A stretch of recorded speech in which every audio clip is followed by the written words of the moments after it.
Hi, I'm Bob Roberts, your MTAR Government Affairs Director, and this is your Government Affairs Update for the week of Thursday, October 6th, 2011.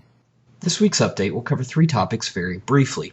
First, an update on two ongoing legislative priorities mentioned here previously, NFIP renewal and FHA loan limits. Second, we'll cover the current election for the MTAR Board of Directors, and that will lead into the third topic, next week's annual MTAR membership meeting. But first things first. In previous videos, you've heard about our efforts to meet the September 30th deadline for both the renewal of NFIP and the extension of higher loan limits for both FHA and for government-sponsored entities, or GSEs, like Fannie Mae and Freddie Mac. On the subject of FHA and GSEs, we unfortunately did not achieve our goal. As of October 1st, since there was no legislation to extend the higher loan limits established in the Stimulus Act of 2008, the loan limits reverted to their pre-stimulus levels. That means a drop from 125% to 115% of the median area home price. In real numbers, that means the FHA loan limit drops locally from $432,500 to $393,300, a difference of almost $40,000.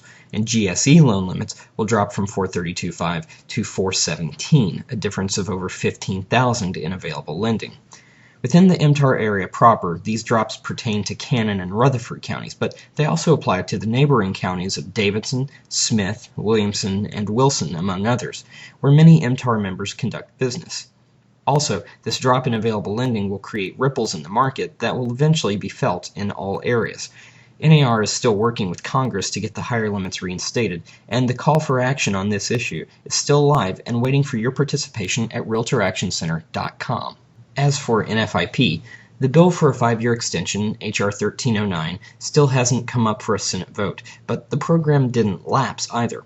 Last week, Congress approved a continuing resolution that essentially carried NFIP and several other federal programs through the weekend. The Senate has approved a continuing resolution that will keep these programs afloat, so to speak, until November 18th, and the House approved that measure this past Tuesday. That means that, once again, the program is saved, but only briefly. The hope at NAR is that the extension through mid-November may give the Senate time to vote on H.R. 1309 and settle the NFIP issue for the next half a decade. However, we need realtors to work together to make our voices heard.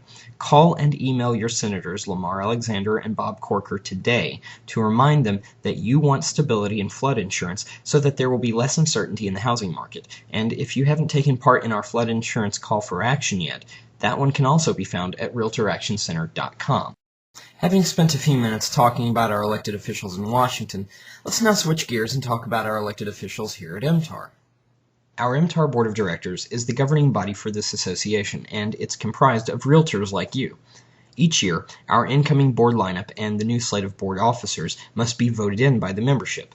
This year's proposed slate of new board members calls for Lynn Davis of Exit Realty Bob Lamb & Associates in Murfreesboro to commence a full 3-year term, and for Steve Jernigan of Coffee County Realty in Manchester to serve a 1-year term, filling out the remainder of the term being vacated by Mac Meeks of Century 21 Midstate Realty in Winchester. Lynn herself has just finished fulfilling a 1-year term in a vacated seat and was MTAR's 2010 Realtor of the Year, while Steve is a former member of the MTAR board and was a 2010 Realtor of the Year nominee. Our proposed officers for 2012 are as follows: 2012 President-elect Bill Parsley of Parsley & Todd Realty in Murfreesboro, 2012 Secretary Virginia Papafotis of Bob Parks Realty in Smyrna, and 2012 Treasurer Richard Lewis of Exit Realty Bob Lamb & Associates in Murfreesboro. Bill has completed 2 terms on the Board of Directors, as has Virginia, who was also instrumental in bringing CenturyLock technology to MTAR. Richard is a former Realtor of the Year candidate, and this would be his 2nd consecutive year as Treasurer. You may vote for or against the proposed slate of directors and officers by going to mtar.org, or you can cast your vote in person at next week's annual MTAR membership meeting. Our membership meeting, held every October, is where the final votes are cast for our proposed leadership each year, but it's also a chance to get free membership dues and get caught up on RPAC and government affairs. During the membership meeting, our RPAC awards are given out, recognizing contributors who've reached various participation levels. People who have given $99 or more are part of the 99er Club and will be presented with a certificate of recognition and a 99er pin. People like myself who have invested $250 or more are recognized as members of the Capital Club by TAR. TAR will also recognize Bronze R members who have invested $500 or more to RPAC this year. NAR recognition is given to our Sterling R members. Those are realtors who've invested $1,000 or more.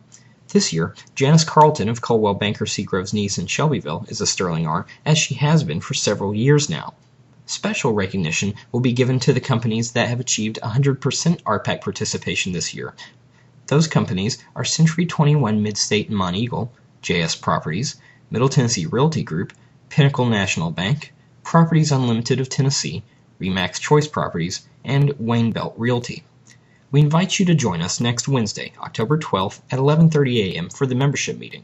Lunch will be provided, and amongst the door prizes will be 2 free MTAR membership dues for 2012. However, you must RSVP by either calling us, emailing us, or RSVPing online when you cast your vote for the Board of Directors at mtar.org. Get involved in both the governance of your country and your local association. It all depends on you and your decision to make an impact. I'll see you next week.